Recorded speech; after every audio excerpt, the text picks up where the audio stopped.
Hello and welcome back to the channel. My name is Lisa and today I want to share with you some reasons why we should all get our lives together and start decluttering. So join me. So I'll be one of the first ones to say that I'm not really a decluttering queen, but I'm on the road to success with it and I think you should join me. So first thing I want to do is to get rid of perhaps 10 of the myths that we have surrounding decluttering, and perhaps those are the reasons why you're not getting started.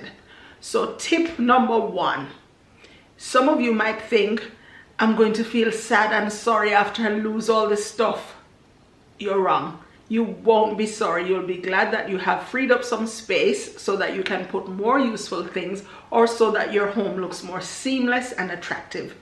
So one thing though to do is, if you see something that you plan to declutter and you think perhaps I'm going to need that at some point, then perhaps choose a box.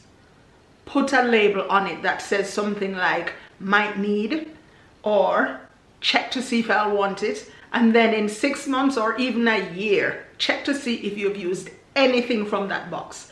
And if you haven't, then get rid of it. I've done that and it has served me well. A second tip is, some of you think you won't ever be able to replace some of the things that you have decluttered. But let's think about it. Sometimes, for example, we put things away seasonally and we say we're going to put this away until next spring or next winter and so on. And next spring or next winter comes and you never ever get it out. You never use it. So the seasons come, the seasons go, and you have got those things stored up. They're taking up useful space in your home. They're gathering dust sometimes and you don't use them. So get rid of them.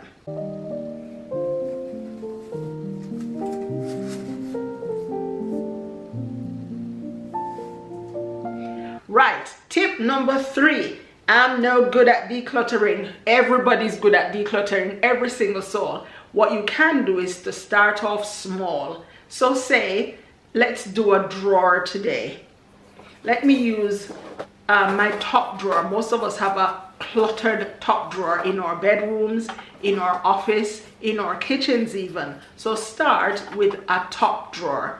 Declutter most of what is in there. Perhaps for you, I know for me, sometimes most of what's in my cluttered drawer is what I don't need at all.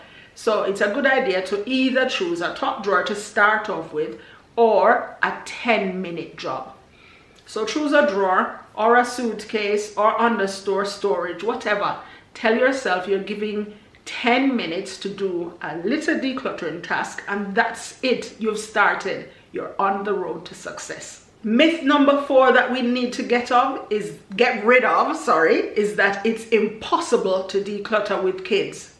Let me tell you, kids need to be organized, to be functional. Their spaces need to be functional. They need to have few things that they love and cherish that they can use over and over and over again.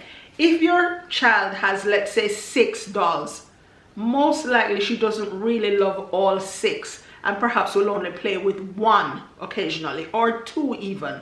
So there's no point really in her having 6, 10, 12 dolls or stuffed toys that just take up a lot of space she doesn't use, so it's just stored there and makes the place look messy.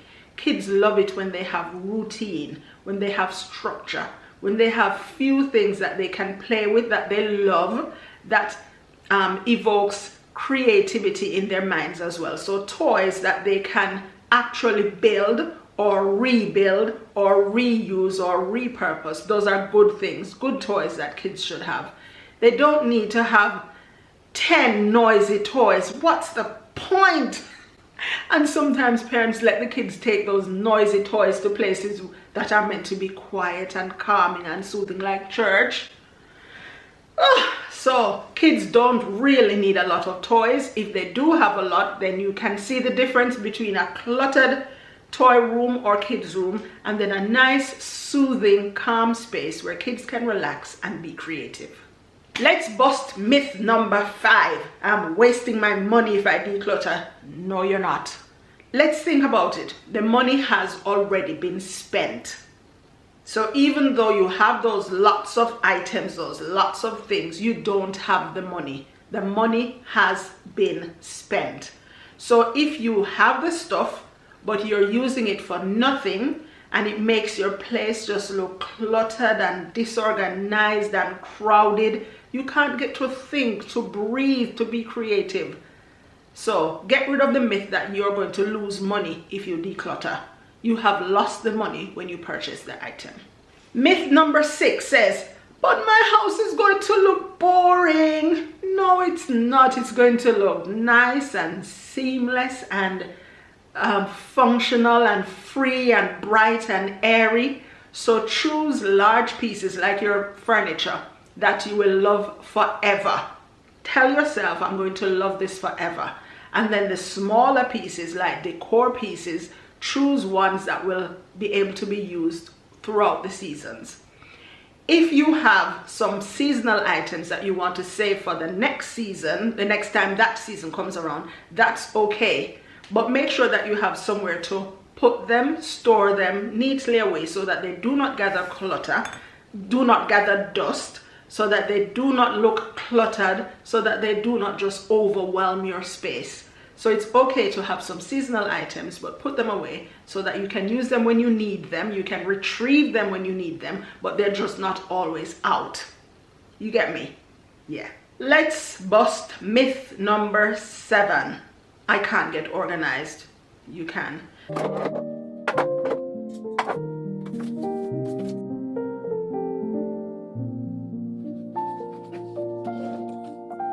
Bulbs, dehumidifiers, WD-40, toothbrush and toothpaste, and bag for the bathroom bin. Then in the second drawer, flannels and towels. Third one, more towels. And the last one, just miscellaneous stuff, cleaning supplies, extra light in case of electricity goes and so on. And that's that, and that's right at the top of the stairs. There are lots of ways that you can organize stuff, and I like the idea these days that there are lots of things that you can purchase to use to organize what possessions you have that you will need, that you will keep. It is not necessary, perhaps, if you cannot afford it, to buy all these expensive storage containers that you think, I must get a set for here and a set for under there and so on. If you cannot afford it, you can use boxes. I'm going to show you a box, simple little box that you could actually use for storage. Simple box. You can put these in drawers. You can divide them with cardboard or any other thing. You can make them colorful by wrapping them in wrapping paper, gift wrap paper, and then organize your stuff that way. It's not a must that you have to go out to purchase organizing containers. But if you have the means to do so, then it does help to organize your space, your drawers, your cupboards, so that everything has its place. Everything goes back in its place and they're not out on display. Myth number 8 says, but it's just going to get messy again.